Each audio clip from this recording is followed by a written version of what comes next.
Looking for magic cards? At flipsidegaming.com you can now use the promo code LVD to get a 10% discount on orders over $10, and starting from now you also get entered into the Ravnica Allegiance booster box giveaway, which runs until January 28th. Hello and welcome to another Magic Arena gameplay video. Today we're taking a look at a Bant Vannifar deck, and as you can see I've tried out a lot of different builds of the Vannifar deck, including a blue-green Merfolk heavy build. I've tried Sultai, which is closer to the black-green mid-range deck, splashing blue for Vannifar. I've tried a Teamer build with Rhythm of the Wild and Rekindling Phoenix. I've tried an Ooze version with Biogenic Ooze and Quasi-Duplicate. And then finally the Bant version, which we will be checking out today, which is the one I've been the most happy with so far, and also has the most game against the mono red deck, which is quite a menace right now. So taking a look at our deck list, we're essentially a green creature deck splashing blue and white, and blue gives us access to Prime Speaker Vannifar, which is the build around card in our deck, 4 mana for a 2/4 legendary creature, elf, ooze, wizard, and the ooze creature type is still relevant in our deck since we have Biogenic Ooze, which can put +1/+1 counters on ooze creatures we control. And then we can tap a Vannifar and sacrifice another creature we control to search our library for a creature card with converted mana cost equal to 1 plus the sacrifice creature's converted mana cost to put onto the battlefield. So a very powerful ability that quickly lets us search up our most powerful creatures in our deck, and also gives us a lot of selection over which creatures we can get, and that's where all the toolbox creatures come in handy. And as you'll notice, most creatures in our deck have some sort of enter the battlefield ability. That way they provide an advantage when they come into play, and we don't feel too bad about sacrificing them to Vannifar to search up a creature with 1 more converted mana cost to put into play. So let's take a look at our entire deck list, starting out with our 1-drops, where we have the full 4 copies of Llanowar Elves, since we are of course a creature heavy deck, and we need a lot of mana to operate, so starting with a turn 1 Llanowar Elves can lead to some very explosive starts. And then we also have 2 copies of Incubation Incongruity, and we're mostly gonna use the left side of the card, Incubation, which lets us look at the top 5 cards of our library. We can reveal a creature card from among those and put it into our hand, and the rest goes on the bottom. So Incubation is useful at helping us find Vannifar if we don't have her in our opening hand. And then the right side, Incongruity, is a 3 mana instant that lets us exile target creature, and that creature's controller creates a 3/3 green frog lizard creature token instead. So it's not a great removal spell since we're giving the opponent a 3/3 token in return, but sometimes you just have to deal with a certain creature, and it also exiles the creature, so recursive creatures like Rekindling Phoenix will not come back, but for the most part we're using it for the incubation side of the card. Then at 2 mana we've got some mana acceleration in the form of Incubation Druid, 2 mana for an O2, that can add 1 mana of any type that a land we control could produce, so it's not necessarily going to fix our mana if we don't already have the corresponding land into play, but it can be useful for casting double colored spells like for example Lyra Dawnbringer if we only have a single white land in play. And then it has Adapt 3 for 5 mana, putting 3 +1/+1 counters on it, and as long as it has a +1/+1 counter it adds 3 mana of that color instead. Then we also have the Wildgrowth Walker plus Explore package in our deck to help us fight the mono-red menace. 2 mana for a 1/3 creature that says whenever a creature we control explores, put a +1/+1 counter on Wildgrowth Walker and we gain 3 life. And to go alongside our Wildgrowth Walker, we have 4 copies of Merfolk Branchwalker, 2 mana for a 2/1 that explores when it enters the battlefield, which means we get to look at the top card of our library. If it's a land card, we put it into our hand. If it's a non-land card, Merfolk Branchwalker picks up a +1/+1 counter, and we can decide whether or not to keep the card on top of our library or put it into our graveyard instead, giving us a bit of card selection. And then at 3 mana, we've got the full 4 copies of Jadelight Ranger, a 2/1 creature that explores twice when it enters the battlefield, so it can become up to a 4/3 if it reveals 2 non-land cards on top. And of course great with our Wildgrowth Walker as well, as it will explore twice, triggering the Wildgrowth Walker twice. And at 3 mana we also have 3 copies of Militia Bugler, which is another one of the build around cards in our deck. 3 mana for a 2/3 creature with Vigilance, and when it enters the battlefield we can look at the top 4 cards of our library. We can reveal a creature card with power 2 or less from among those and put it into our hand. And as you'll notice, most of the creatures in our deck have power 2 or less, even some of the better creatures like Prime Speaker Vannifar or Biogenic Ooze we can find with the Militia Bugler, and also Jadelight Ranger, despite sometimes being a 4/3, we can still find with it, so very synergistic in our deck. It leaves behind a 2/3 Vigilance creature that can pressure the opponent, and that we don't feel too bad about sacrificing to Vannifar to search up a 4-drop. And then at 3 mana we also have 3 copies of Deputy of Detention as our main removal spell, 3 mana for a 1/3 creature that when it enters the battlefield, exiles target non-land permanent an opponent controls and all other non-land permanents that player controls with the same name as the exile permanent until Deputy of Detention leaves the battlefield. So Deputy is not a creature we often want to sacrifice to Vannifar, otherwise the opponent gets back all their permanents, but every now and then you'll exile a bunch of tokens from the opponent with Deputy, and then you don't mind sacrificing it to Vannifar since the tokens won't come back. And then we also have a 1/of Knight of Autumn to complement our Deputy as a 3 mana 2/1. When it enters the battlefield, we have to choose one, either put 2 +1/+1 counters on Knight, destroy target artifact or enchantment, or gain 4 life. So another very versatile card. The life gain being great against a mono red deck, can help you destroy Wilderness Reclamation, and unlike Deputy, you don't mind sacrificing Knight of Autumn to Vannifar once it enters the battlefield, as it will already have provided some advantage if you chose a life gain or destroying an artifact or enchantment.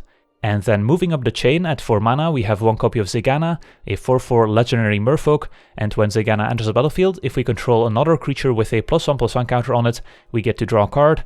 And of course the entire Explore package with Branchwalker, Wildgrowth Walker, and Jade Light Ranger is likely to leave behind a creature with a +1/+1 counter, as well as Knight of Autumn if we choose the +1/+1 counter mode. And finally also Biogenic Ooze has +1/+1 counter synergies, so pretty likely that we get to draw a card with Zegana when she enters the battlefield, and then also has Adapt 4 for 6 mana, so we can make her up to an 8/8 creature. And then finally, each creature we control with a +1/+1 counter on it has Trample, which is also very relevant with Zegana herself, and also very relevant with cards like Wildgrowth Walker that can get pretty big, and being able to prevent her opponent from simply chump blocking or giant Wildgrowth Walkers, thanks to Trample, is very useful at closing out the game.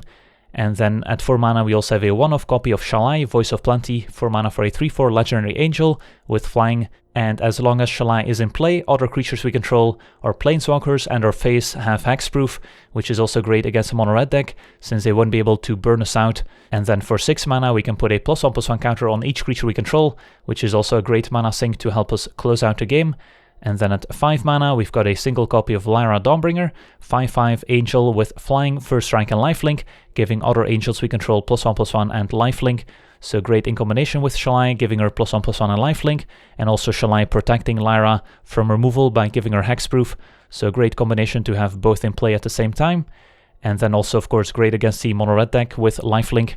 And then also a 1/of copy of Biogenic Ooze, 5 mana for a 2/2 Ooze, that when it enters the battlefield we get to make a 2/2 green Ooze creature token, and at the beginning of our end step put a +1/+1 counter on each Ooze we control, which includes the Biogenic Ooze and the Ooze token, but also includes Vannifar if we have her out. And then for 4 mana we get to make a 2/2 green Ooze creature token, so another great mana sink to help us close out the game. And then last but not least, 2 copies of Vivian Reed, 5 mana for a 5 loyalty planeswalker, the +1 ability providing card advantage, helping us find more creatures, then the -3 destroying artifacts, enchantments, or creatures with flying, and then the -8 ultimate ability also being game winning. And then taking a look at our mana base, we do have pretty steep mana requirements, since whenever we're playing with Llanowar Elves, I like having access to at least 11 untapped green sources on turn 1, which means we don't have any room for basic plains or islands, because besides those untapped green sources, we also need access to enough blue and white mana to cast our blue and white spells. So that leaves 3 basic forests, 4 untapped green sources, alongside of course 4 breeding pools and 4 temple gardens. And then we have the full 4 copies of Sunpetal Grove, which comes into play untapped as long as we control a forest or plains, and of course Temple Garden and Breeding Pool counting as Forest Island and Forest Plains respectively. 2 Hinterland Harbor comes into play untapped if we control a forest or an island. Then 2 Hallowed Fountain, a plains island, which can come into play untapped if we pay 2 life. And then the full 4 copies of Glacial Fortress comes into play untapped if we control a plains or an island. So that's the deck. Now let's jump into some games and see how the deck does. Alright, we're on the draw, and our hand seems keepable. We have Wildgrowth Walker plus Branchwalker should we be up against a red deck, which doesn't seem to be the case, but we can lead with turn 1 Incubation. So against turn 1 Swamp, not exactly sure what they're up to. Could be a controlling deck, could be black-green midrange. We did find Vannifar, which seems pretty decent here. Turn 2 we can play Wildgrowth Walker, turn 3 Branchwalker, turn 4 Vannifar. It's going to be turn 2 Seeker Squire. and finds Branchwalker, so this does look like black-green midrange, maybe just missing green mana, which is why they put the Branchwalker in the graveyard as well. So let's go ahead and play our own Wildgrowth Walker here, I think. We've got to be careful with the Glacial Fortress since we don't have any islands or plains in play, so we might have to play the Breeding Pool first. Looks like our opponent does have green mana with the Woodland Cemetery here, plays our own Wildgrowth Walker. Could always remove it with the Deputy, which is reasonable.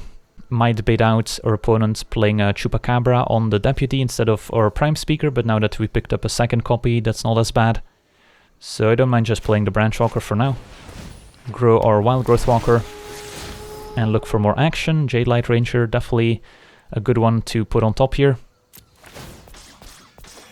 since not only does it grow Wildgrowth Walker, but it's also a creature we don't mind sacrificing to Prime Speaker to find a 4-drop. So our deck is humming along nicely. Hopefully one of these Prime Speakers gets to stay in play for a while and do its thing.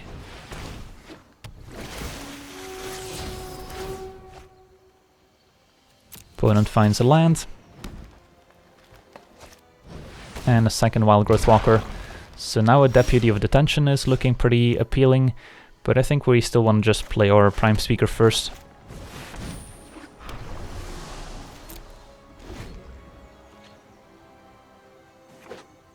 For 5 mana our opponent could have a Vivien here, which would be problematic since she can destroy our Angels, which is a few ways we have to easily pressure Vivien.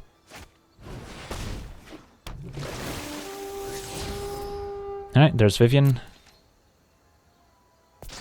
And they're gonna put it in the graveyard, interesting. Finds Moment of Craving, also in the graveyard. So not sure why they put the Vivien in the graveyard, seems like a good card here. But maybe they're looking for something specific, like a removal spell for Vannifar. Also have to watch out for Find Finality, wiping the board here. Don't have any great opportunity to kill the Wildgrowth Walker, since I don't want to throw away Vannifar, so we'll just have to take it.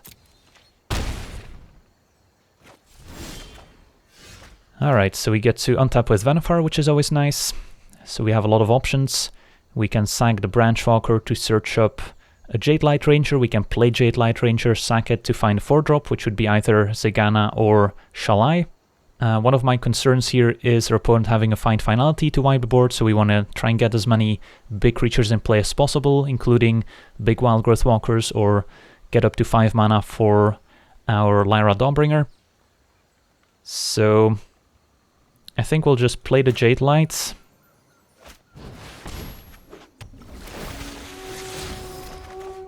Alright, finds 2 lands, perfect. We'll sacrifice Jade Light.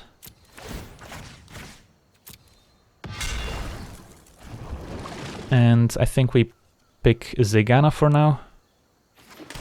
Draw a card. And we get to play a Lanorel's into Tap Temple Garden. And say go.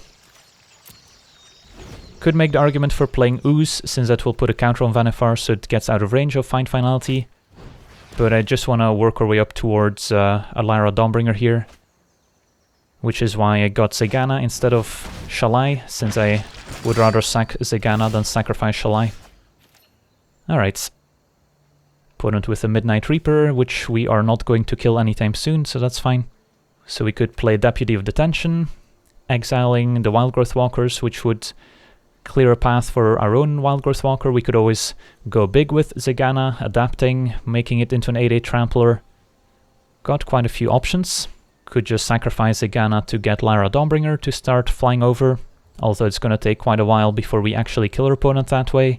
And if our opponent then finds another Vivien they can shoot down, or Lyra Dawnbringer, a Chupacabra would also be pretty bad. So definitely a complicated game to navigate here.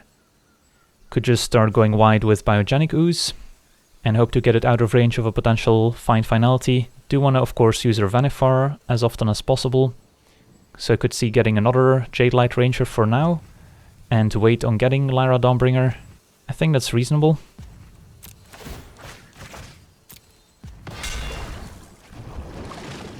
Could also get a Bugler, but I think Jade Light for now is fine when we have a Wildgrowth Walker in play. Alright, find 2 more lands. And then I think we'll just play the Ooze, which will get Vannifar out of range. And then just play Tap Breeding Pool for now. No attacks. So Vannifar out of range will find Finality. And then hopefully the Ooze can just outgrow a potential sweeper effect in a couple of turns here. Opponent goes all in. Alright, so we just want to block in such a way that if they do have a Find Finality, we don't lose too many creatures. They of course just might want to draw a bunch of cards with a Midnight Reaper here, which is also reasonable. We have 31 life, so we can afford to take a bit of damage. So Wild Growth on Midnight Reaper seems fine. That way they still don't kill the Wild Growth with Find Finality. And what other blocks do we want to make here? I could see just taking the rest of the damage. How much are we taking? 11 plus 4 is 15. I mean, I think that's reasonable, since the more creatures we block with, the more cards they draw with the Midnight Reaper. And right, our opponent's just gonna pack it in. So, yeah, I mean, we were slowly gonna start pulling ahead there. Every turn we get to untap with Vannifar is an extra turn we get to find more resources to work with. And on our next turn we were probably going to sacrifice Jade Light Ranger to get Shalai, and then activate Shalai to get most of our creatures out of range of Find Finality. And of course Shalai plus Zegana is also a pretty neat combo, as we get to trample over with everything. Alright, sweet, on to the next one. Alright, we're on the play, and we've got a decent opening hand with turn 1 Ladder Elves, which always leads to good things. Some Explore creatures, Incubation to maybe help find Wild Growth Walker if we're up against Mono Red, or help us find our Prime Speaker. Glacial Fortress will come into play tapped here, so we'll have to keep that in mind. Turn 1 Plains, so it could be White Weenie, but no 1-drops, so that makes it less likely. Could be a control deck. I think we just play our Jade Light Ranger for now. Could also make an argument for Incubation. That way if we do find Prime Speaker, there's a chance we get to play her on the following turn. Another Jade Light. I kind of want to find lands. I think I'll put that in the graveyard. Bugler's tempting too. If we are up against a control deck, then this is a very strong card. But we still want to hit our land drops. I guess we'll keep it. Like, Bugler's not going to help us find our land drops, but we still have a Branchwalker that does. Alright, they are a White Weenie deck after all. They just didn't play the Healer's Hawk on turn 1, so they must have drawn it for the turn. So they must have kept a weird hand, maybe multiple copies of Hystro Benalia, in which case we want to try and find an answer with the Bugler, or with the Incubation here. Could always Branchwalker to try and find our land, but we still have a land drop for the turn, so I think we can wait on Branchwalker until next turn, and for now just play the Bugler. But I guess first things first, we can attack with the Jade Light Ranger.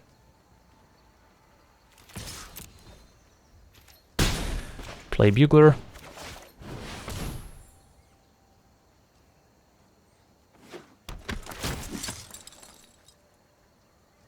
And alright, there's Prime Speaker, there's also Deputy of Detention, which is going to be pretty important in this matchup.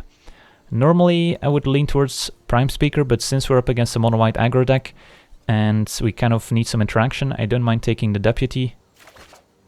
And then play a Glacial Fortress. Of course our opponent knows about the Deputy, so they can kind of play around it. But if they, for example, have a hand that relies on Hystro Benalia, we can simply exile the tokens from history, and they won't get those back.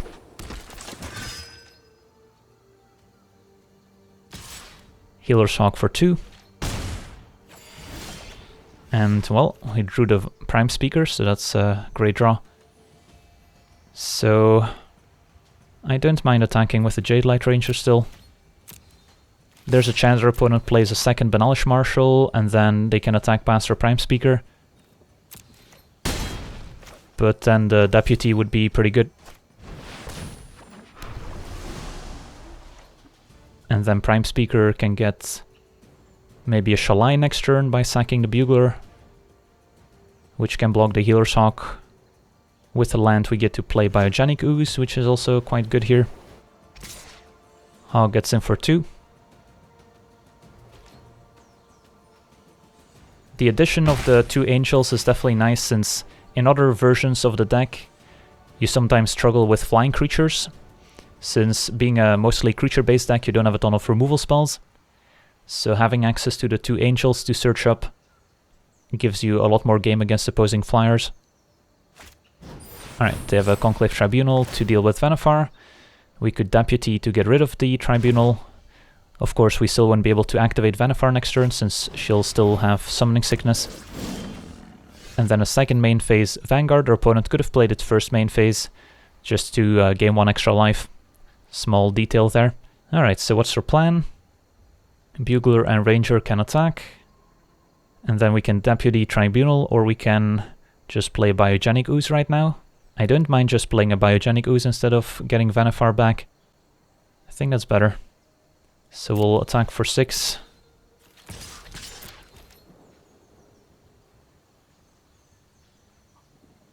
Opponent takes it. And Ooze is gonna apply a lot of pressure here. And it's gonna demand another answer. Their answer mostly involves another Tribunal, which we can then both exile with the Deputy of Detention, which they still know about, so they might still be sandbagging something like a Hystro Benalia. Alright, it's gonna be a Leonin Warleader instead. Pretty scary card. 5/5, they can make some tokens when it attacks. Vanguard gains 1.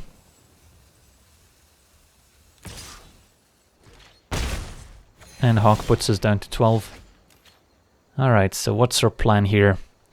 We have a total of 6 mana, which is enough to play Branchwalker, make it Ooze token, play Branchwalker, Incongruity something, or Deputy something.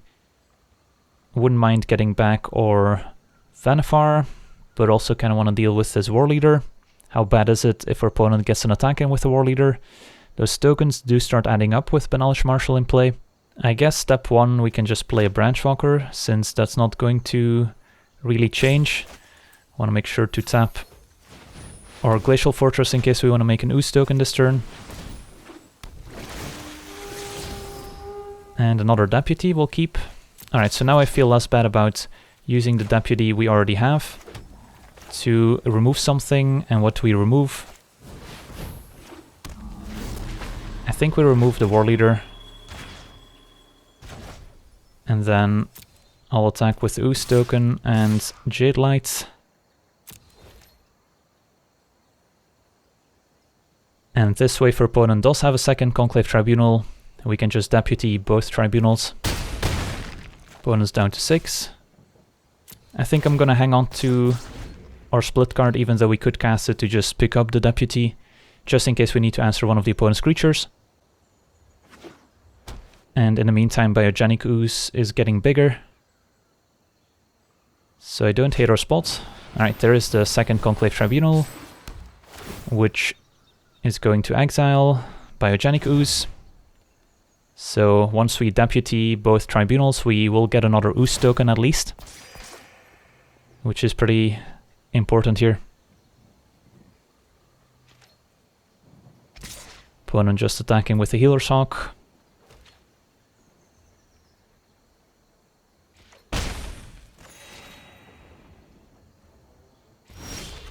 So let's just double check that we can't attack our opponent for lethal. If we Deputy one of their blockers, they can block our biggest creature being Jade Light Ranger. They take 3, 6, 7.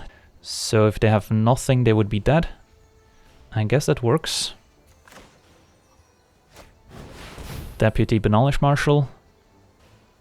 Even though, of course, Deputy on both Tribunals would be pretty tempting, but if we can win the game, then I guess we can go for it. Sometimes you can lose track of those details. Attack with everyone.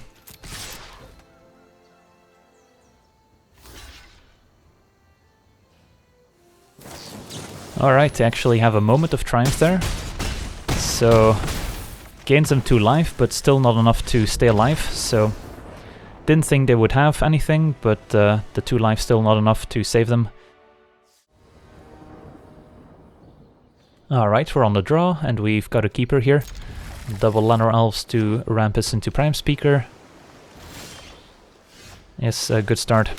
Opponent with turn 1 islands. Well, let's see what they're up to. Looks like they have an opt here. Nope. Could be the mono blue tempo deck. Double island.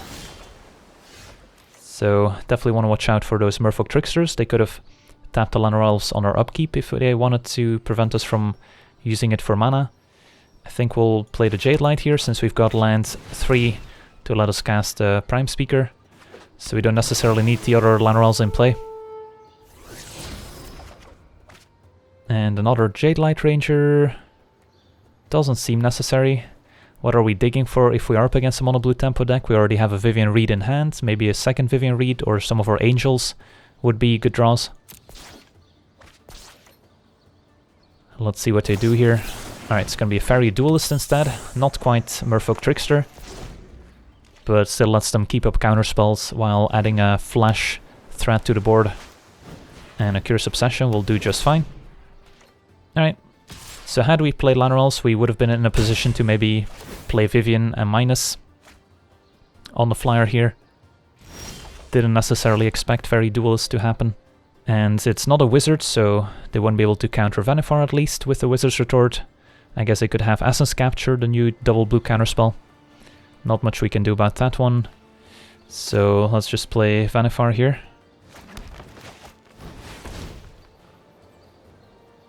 Could have always attacked first with a Jade Light Ranger, but I doubt they would flash in anything. I think we will still attack. Alright, Merfolk Trickster. It's gonna block the Jade Light Ranger, that's fine. Could have kept Jade Light Ranger around, prevent this scenario from happening, so we can search up Shalai, which can block the Fairy Duelist.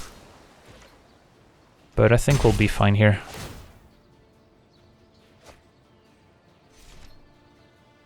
We can play Vivian, they probably counter it. Also have double Wild Growth Walker, so we could also play 2 Wild Growth Walkers, sacrifice Lanor Elves to Vannifar to search up a Branch Walker, gain a ton of life back. We could also sacrifice a Wild Growth Walker right away to get a Deputy of Detention or a Knight of Autumn to deal with the enchantment or the creature. So we've got a lot of options here. It's usually better to try and double spell in case the opponent's keeping up a counterspell here, so we still get to at least progress our board state in some way.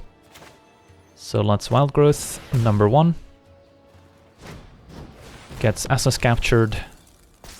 Alright, let's Wild Growth number 2.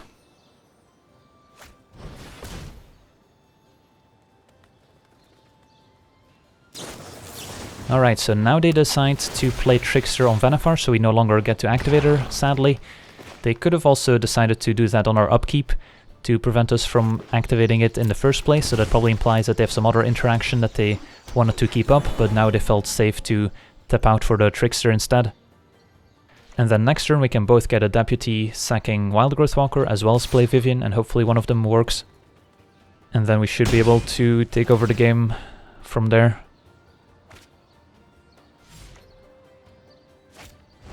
Tempest Djinn. And they have single blue mana up, so they likely have a dive down here to protect their creature. We can pay for Spell Pierce if we play the untapped land. So I think we'll start by playing Vivian.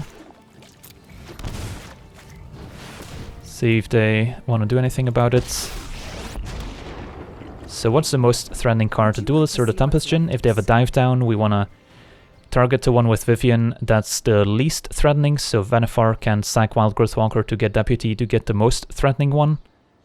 I think we're most threatened by the Duelist, so I'll minus on the Tempest Djinn. Although you could make the argument that they don't feel the need to dive down the Tempest Djinn, since they value the Duelist higher. But I think if they have a dive down, they would still try and protect it. But I might be wrong. Alright. We'll get a Deputy now. I guess now we could also just Deputy the Curious Obsession. Or the Knight of Autumn destroying Curious Obsession, which plays around dive down. But then they still get to kill our Vivian next turn. How bad is that? It's not that bad, since then we can just sacrifice the Knight of Autumn to get Shalai, which can just block their flyer. So I think we'll go with that line instead. Plays around dive down, should they be sandbagging it. And what else could they have at this point?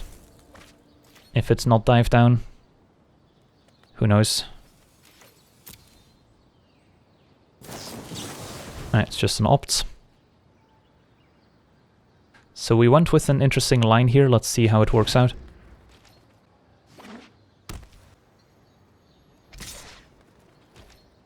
So Vivian dies, that's fine. And another Tempest Djinn. Alright, that could be an issue, since that's bigger than our Shalai, but I guess we can activate Shalai's ability as well here.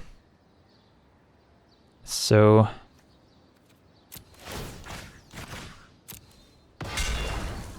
let's get Shalai. And pass a turn. And then we might have to trade off Shalai for Tempest Djinn here, but we'll see. I guess if they have a Merfolk Trickster here... Yeah, this is bad. Alright. We can still activate Shalai Response. But now they get in for 7 damage in the air. I guess we can sack Shalai to get a Lyra Dawnbringer. And hopefully that stabilizes us. The Llanowar Elves can trade off for the Merfolk Tricksters, so that's fine.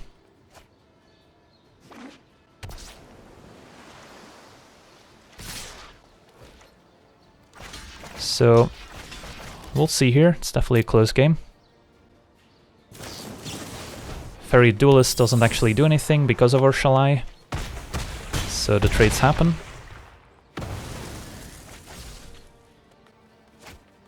And oh, another Tempest Djinn. Well, triple Tempest Djinn was going to be hard to beat. So now even Lyra doesn't save us anymore. Can block a Tempest Djinn, gain 5, put us up to 6, but then they still have enough to kill us. Yeah, that third Tempest Djinn was a bit too much for us to handle.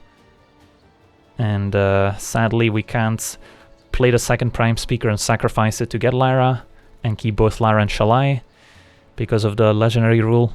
Otherwise that would have potentially been an out. So looking back at the game, what could we have done differently?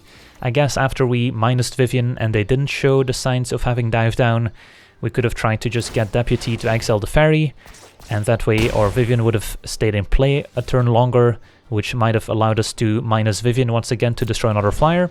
But in that spot it's still possible for the opponent to be sandbagging a dive down, since they know that we have access to a card like Deputy, which can otherwise exile the Fairy. But then I guess if they see the line where we can exile the Curious Obsession instead of the creature itself with the Deputy, they would have used the dive down to protect Tempest Djinn, but that's pretty difficult to say for sure. And I did feel like we were going to be favorites, just being able to get a Shalai to block all their flyers on the subsequent turn by sacrificing Night of Autumn, which is not a play we have if we get a Deputy, which we don't want to sacrifice. But they just happen to have double Tempest Djinn, which is big enough to get past our Shalai. So, oh well, you live, you learn. Alright, we're on the play.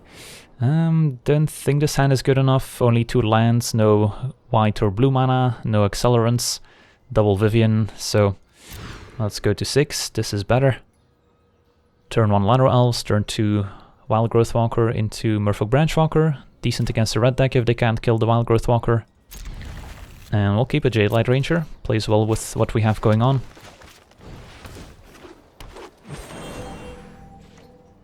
Let's see what they're up to. Alright, turn 1 Mountains, so Llanowar Elf down here. So they have to have either a Lightning Strike or a Wizard into Wizard's Lining to kill the Wild Growth Walker here, so there's a good chance we get to untap with them. And of course, untapping with Wild Growth Walker against the red deck is a good place to be. Even picked up the Sumpel Grove, so we can straight up play our Jade Light Ranger instead of just Branchwalker. And Llanowar Elves can go. Alright, so now we're digging for cards like Lyra Dawnbringer, sure. Well, that's one way to beat the red deck. So all we need is Shalai to have the lock here. Steamkin can definitely do some scary things here. Our opponent's on the electrostatic field version of the deck.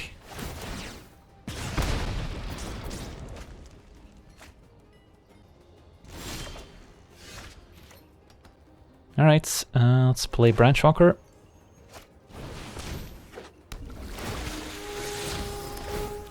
Land is good. So next turn we get to play Lara, as long as we play Glacial Fortress here. Get in there.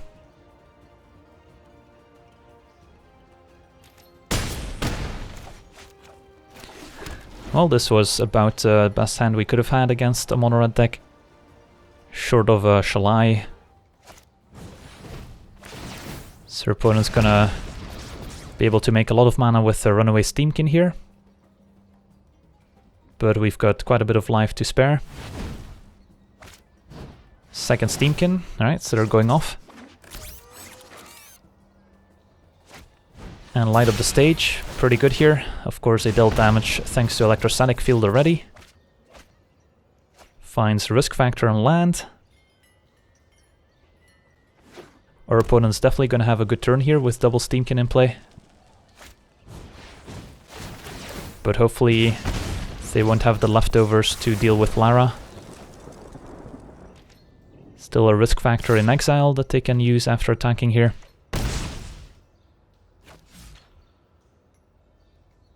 But we'll definitely take the damage. It's gonna be Tormenting Voice discarding Shock instead. Just need to dodge our opponent having 2 burn spells to kill Lyra, pretty much. So we want to avoid our opponent drawing cards at all costs.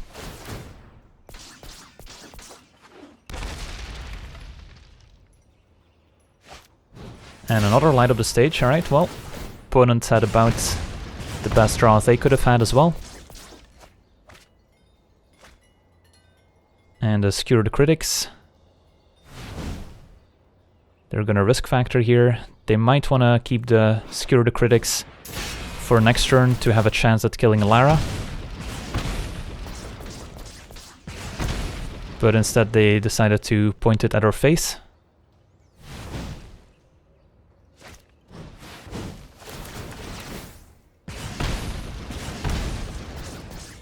So let's see, if we take 4, we go down to 7. And if they cast it again, we would go down to 1 life. Yeah, I mean, I think we have to let that happen. If we let them draw 3, that's just going to be worse for us. And there's Shalai. Well, that's a timely Shalai. So we can Shalai first, and then next turn play Lara. Shalai gets lifelink, I think that's the way to go. And do we even bother attacking? I don't think we do, I would rather have blockers back for the Steamkins. So I'll just play Shalai. And say go, don't show them that we have land.